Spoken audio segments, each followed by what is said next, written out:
3. Proven ways to handle difficult clients like a pro. Hard truth. Difficult clients will be inevitable in freelancing. The key is learning how to handle them like a pro, starting with setting boundaries.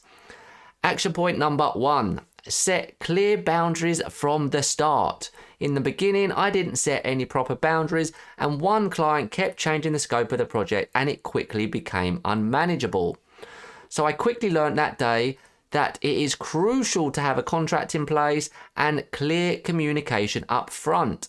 Make sure everyone knows what's included and what is not. Action point number 2. Handle scope creep by being firm but polite. I had a client who kept asking for just one more thing, or can you just do this? And I had to learn to say, that's outside the original scope, let's discuss an additional fee.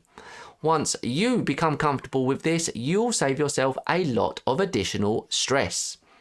Action point number 3. Communication is key. Proactive communication saved a client relationship for me once. Keeping clients updated regularly helps avoid misunderstandings and prevents small issues from turning into major problems.